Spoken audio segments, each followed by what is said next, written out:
একজন শিক্ষকের আয় ও কর পরিগণনার একটি উদাহরণ আমরা আজকে দেখব। জনাব মিনহাজ আহমেদ বেসরকারি ইংরেজি মাধ্যমের একটি বিদ্যালয়ে শিক্ষকতা করেন। তার একজন প্রতিবন্ধী সন্তান রয়েছে। আমরা জানি প্রতিবন্ধী সন্তানের অভিভাবক অর্থাৎ পিতামাতা যে কোনো একজন, তার জন্য করমুক্ত আয়সীমা 50,000 টাকা বেশি হবে। তার স্ত্রী করদাতা নন। এই লাইনটা দিয়ে আমরা বুঝতেছি তার উপর নির্ভরশীল হিসেবে যেহেতু তার স্ত্রীর কোনো সম্পদ বা আয় যদি থাকে সেই তথ্যটা তার রিটার্নে নিয়ে আসতে হবে। 1 জুলাই 2023 হতে 30 জুন 2024 পর্যন্ত সময়ে তার আয় ছিল মাসিক মূল বেতন 30,000, বাড়ি ভাড়া ভাতা 15,000, চিকিৎসা ভাতা 1,000, উৎসব বোনাস দুটি মূল বেতনের সমান। অর্থাৎ প্রত্যেক মাসের তথ্যটা দেখলাম হলো মাসিক মূল বেতন, বাড়ি ভাড়া ভাতা, চিকিৎসা ভাতা, আর উৎসব বোনাস 1 বছরে 2টা পান, মূল বেতনের সমান। জনাব মিনহাজ আহমেদ টিউশনি থেকে উপার্জন করে থাকেন। তিনি মাসে মোট 6 ব্যাচে ছাত্র পড়ান। প্রতি ব্যাচে ছাত্র সংখ্যা 6 জন। প্রতি ছাত্র থেকে তিনি 4,000 টাকা মাসিক সম্মানী গ্রহণ করেন। তিনি নিজের বাসাতে ছাত্র পড়ান। অর্থাৎ যদি কোনো কোচিং সেন্টার বা কোনো অন্য কোনো স্থান ভাড়া নিয়ে তিনি ছাত্র পড়া মানে টিউশনি করতেন বা ওই যে স্থানে পড়াতেন, ওই স্থানের ভাড়া এবং সংশ্লিষ্ট খরচটা বাদে বাকি যা থাকতো সেটা তার অন্যান্য উৎসের আয় হিসেবে বিবেচিত হইতো। যেহেতু নিজের বাসাতে ছাত্র পড়ান, এই সম্পূর্ণ যে টিউশনির আয় পুরোটাই অন্যান্য খাতের আয়, আলাদা কোনো বিয়োজন হবে না। তিনি আয়বর্ষে 2 লক্ষ টাকার সঞ্চয়পত্র ক্রয় করেন। 30 জুন 2024 তারিখে করদাতার নিট সম্পদের পরিমাণ ছিল 4,30,00,000 টাকা।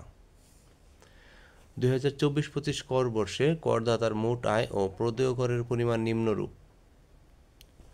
চাকরি হতে আয় মাসিক মূল বেতন 30,000 টাকার 1 বছরে আসবে 3,60,000 টাকা। আমরা যখন চাকরি হতে আয়ের যে তথ্যটা ফিল আপ করবো সেখানে মাসিক মূল বেতনকে 12 দিয়ে গুণ করব। বাড়ি ভাড়া ভাতা ছিল 15,000 টাকা, সেটাকে 12 দিয়ে গুণ করব। চিকিৎসা ভাতা 1,000 টাকা করে 12 মাসে 12,000 টাকা।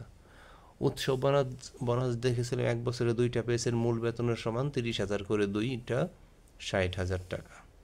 চাকরি হতে মোট আয়ের পরিমাণ 6,12,000 টাকা।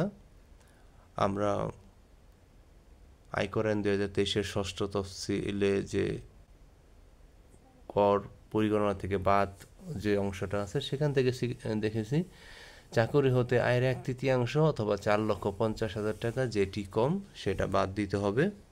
অর্থাৎ 1/3 আসে 2,04,000 টাকা আর 4,50,000 টাকা, তার মানে দুইটার মধ্যে কম 2,04,000 টাকা, এটা বাদ দিলাম। চাকরি হতে আয় 4,08,000 টাকা, অর্থাৎ চাকরি হতে করযোগ্য আয়।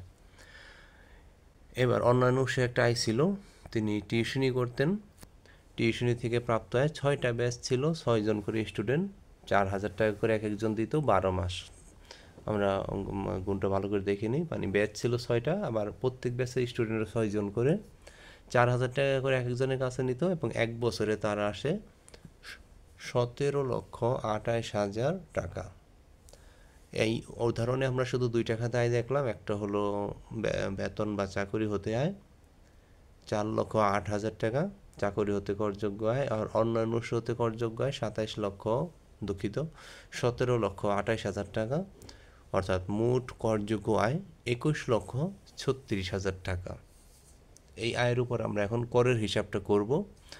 প্রথম 4 লক্ষ টাকা পর্যন্ত শূন্য, আসলে প্রথম তো 3,50,000 টাকা হওয়ার কথা ছিল, এখানে 4 লক্ষ টাকা কেন আমরা শুরুতেই বলে নিয়েছিলাম।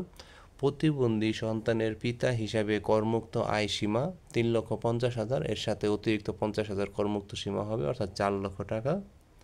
তাই 4 লক্ষ টাকা পর্যন্ত শূন্য, পরবর্তী 1 লক্ষ টাকার উপর 5,000, 4 লক্ষ টাকার উপর 10% 40,000, 5 লক্ষ টাকার উপর 15% 75,000, পরবর্তী 5 লক্ষ টাকা পর্যন্ত 20% 1 লক্ষ টাকা, অবশিষ্ট 2,36,000 টাকা মোট আয়ের উপর 25% 59,000 টাকা, টোটাল 21,36,000 টাকা হিসাব করার জন্য এই স্ল্যাবটা আমরা অ্যাপ্লাই করলাম, করে দেখলাম যে তার প্রদেয় করের পরিমাণ দাঁড়ায় 2,79,000 টাকা। তার করযোগ্য আয় ছিল 21,36,000 টাকা, আর কর পরিগণনায় দেখলাম তার প্রদেয় করের পরিমাণ 2,79,000 টাকা। রেয়াতের তথ্যটা দেখি।